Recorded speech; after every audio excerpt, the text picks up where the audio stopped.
Welcome back for our third and final tobacco lecture. We'll start by talking about the pharmacology of nicotine. So when we talk about nicotine, we're talking about one of the active ingredients in tobacco, the primary active ingredient, and it is a liquid alkaloid. It's colorless and volatile. And we do know, as people expose themselves to nicotine, that tolerance and dependence, so the need to experience more, to intake more of the substance to experience the same effects, and the physical dependence on the product, they both develop quickly with nicotine. An important fact about nicotine is that it's actually highly toxic in large enough doses. Typically, we don't see the volume of tobacco required for a lethal dose hanging around, but it's actually not that big. A lethal dose of nicotine is only 60 milligrams, and a cigar, any single cigar, would contain about twice that much. But if we think about the amount of time that it takes to inhale that tobacco, it's typically not delivered fast enough. We don't smoke the entire cigar quickly enough to experience those lethal effects, and it takes time to experience that, to intake that entire dose, which means that we're experiencing the dependence effects, but not the lethal effects of nicotine. But just to note that it can, in fact, be deadly all by itself, without the addition of respiratory disease or heart disease or any of those other lovely effects. Okay, so absorption and metabolism. Along our centuries of experience with tobacco, we have found the most effective way to deliver nicotine. When we inhale nicotine, about 90% of the nicotine is absorbed into the bloodstream. 80 to 90% of it is then deactivated in the liver. But the more that we use nicotine, the more active the liver enzymes that deactivate it become. And this contributes to that tolerance, needing to smoke more cigarettes to experience the same effects. And again, like we were talking about with consistent heavy alcohol consumption, because of that change in liver activity and liver enzyme levels, we may decrease the effectiveness of other medications. So some important things to consider when we're trying to treat other kinds of conditions in smokers. All right, so the physiological effects, the direct effects of nicotine in the body. So in terms of its mechanism, the neurotransmitter that it mimics is acetylcholine. And it causes a release of adrenaline and an indirect sympathomimetic effect. So if we think back to our autonomous nervous system, these are the things that are beyond our conscious control.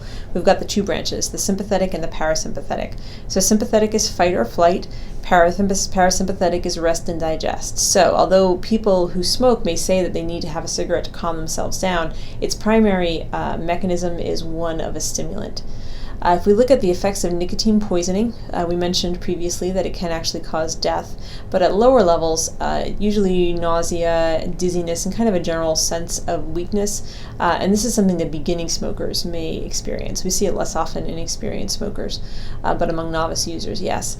And then acute nicotine poisoning, in addition to death, it can also cause tremors, convulsions, and paralysis, including breathing muscles. And again, because of the way that nicotine is typically consumed, this is a relatively rare process for a person to experience. In the central nervous system and the circulatory system, we see those things that we expect from a stimulant. We see increased heart rate, increased blood pressure, increased oxygen demands of the heart, and a decreased oxygen carrying ability of the blood. And that's where we start to see that long-term effect on heart disease and heart health. In addition to increasing the adhesiveness of platelets, so we get more need for blood, less oxygen in the blood, and think of the blood maybe becoming thicker and harder to move around. And that's how we start to see that relationship between smoking and heart disease. And then something that caused cigarettes to be a popular choice for dieters for many generations, reduced hunger. It inhibits the actual physical contraction in the stomach, and it also deadens taste buds, so food just doesn't taste as good. So we see these relationships with hunger and weight status as well. Now, behavioral effects, when we think about smoking, we're talking primarily about nicotine, so that's our primary reinforcing substance.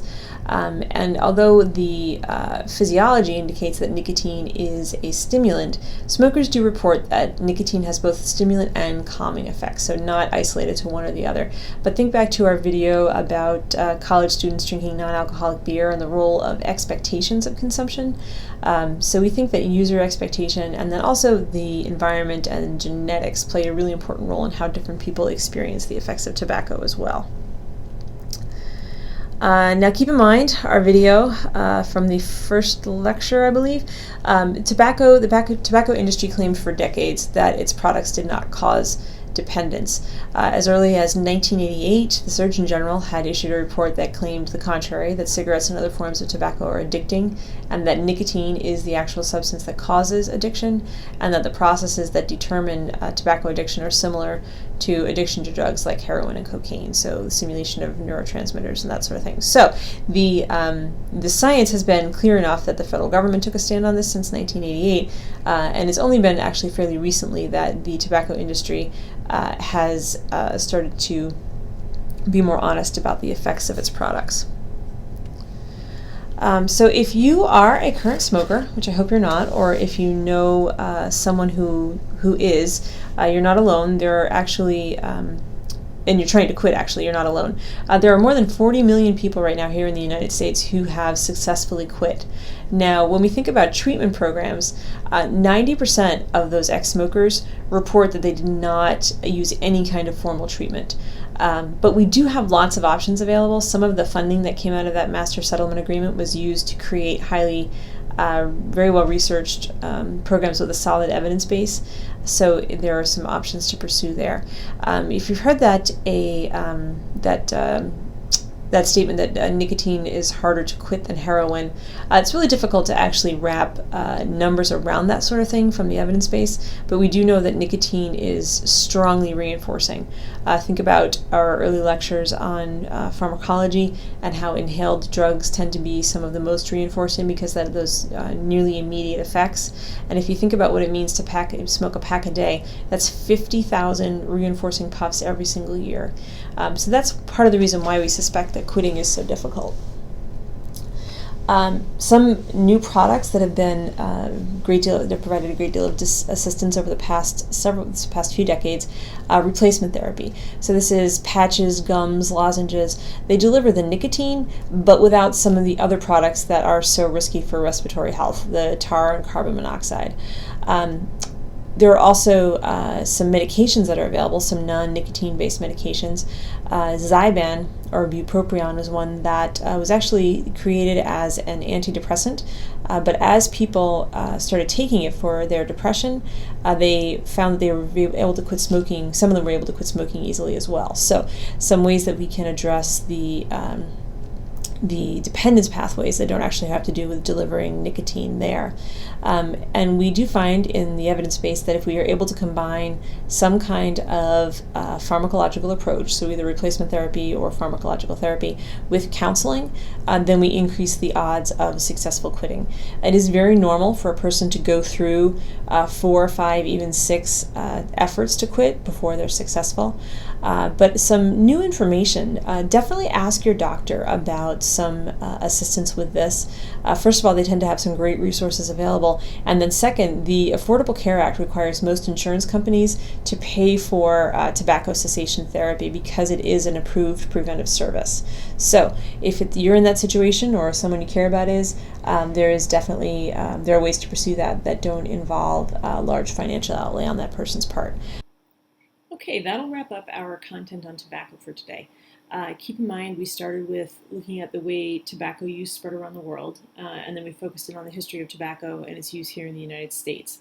That leads us, of course, to the anti-tobacco efforts that started in the mid-20th century because of all those serious adverse health effects associated with tobacco use.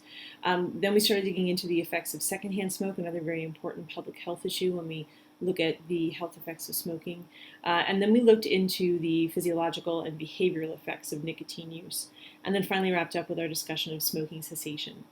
Please feel free to reach out if you have any questions, and keep in mind you should be checking in on Web Campus for any current assignments that are due. Make sure you're keeping up with those Learn Smart activities and the discussion questions. Thank you and have a great day.